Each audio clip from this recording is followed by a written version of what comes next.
Good evening friends, मैं कनिका गौतम एक बार फिर आपके सामने एक न्यू वीडियो लेके आई हूँ। आज हम बात करेंगे महाराणा प्रताप के। महाराणा प्रताप का जन्म 9 मई 1540 को हुआ था और इन्होंने 1572 में महाराणा प्रताप ने गोगुंदा में इनका राज्याभिषेक हुआ था। राज्याभिषेक मतलब ये राजा बने थे, ठीक है। अब इनके जो पिता थे, मतलब इनके पिता का राज्य छीन लिया गया था मुगलों के द्वारा। तो इन्होंने शपथ ली थी कि जब तक ये अपना राज्य मुगलों से आज़ाद नहीं कराएंगे, चित्तौड़ को आज़ाद नहीं कराएंगे, तब तक ये कुटिया में रहेंगे, पत्तों में खाएंगे और ज़मीन पर सोएंगे। तो आदिवासी व भील इनके साथ जुड़ गए थे। तो देखो यहाँ पर महाराणा प्रताप पत्तों पे खा रहे, घास की रोटी खाई इन्होंने। तो मतलब इन्होंने बहुत तगड़ा जीवन जिया था, पर बहुत परेशानियों वाला जीवन जिया था।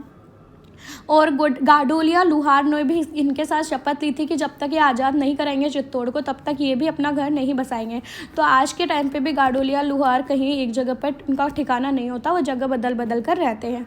तो महाराणा प्रताप के साथ में पुंजा भील भी साथ में जुड़ गए थे, आदिवासी भी साथ में जुड़ गए थे और साथ में गाडोलिया लुहार भी साथ में जुड़ गए थे, ठीक है। अब महाराणा प्रताप का बचपन का नाम था वो कीका था। तो कीका का मतलब होता है छोटा बच्चा। तो और इन्होंने हल्दी घाटी का युद्ध लड़ा था, अकबर और महाराणा प्रताप के बीच में हुआ था 18 जून को। तो ये हमें ध्यान में रखना है, ठीक है।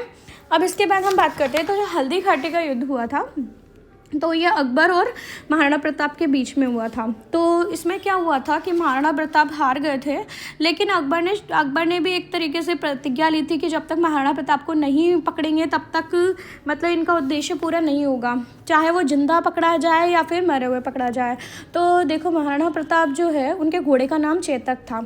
तो उनके पैर में चोट लग गई थी, तो वो युद्ध से दूर चले गए थे और युद्ध में प्रताप के जीवन को संकट में देखकर झालाबीदा ने प्रताप का मुकुट धारण कर लिया और की जगह से युद्ध लिया। तो अकबर का उद्देश्य पूरा नहीं हो सका, ठीक है। तो ये चीज़ हमें ध्यान रखनी है, ठीक है। तो हल्दी घाटी के युद्ध को खमनोर का युद्ध और गोगुंदा का युद्ध भी कहते हैं, तो हमें ध्यान रखना है।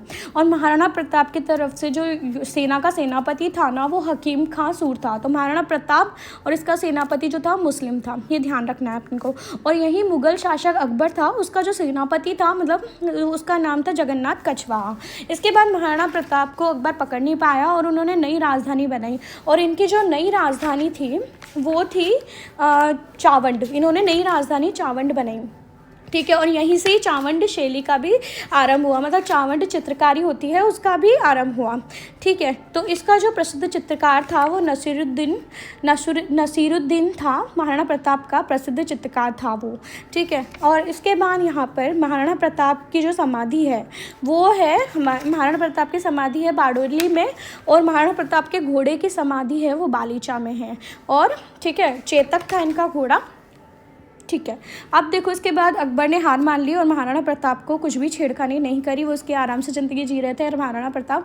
और इसी वजह से उन्होंने नई राजधानी जो चावंड बनाई और यहीं से चावंड शैली चित्रकारी का विकास हुआ। इसी तरीके से नसीरुद्दीन उनका फेमस चित्रकार था। तो देखो यहाँ हम देख सकते हैं किस तरीके से उनकी चित्रकारी थी, ठीक है।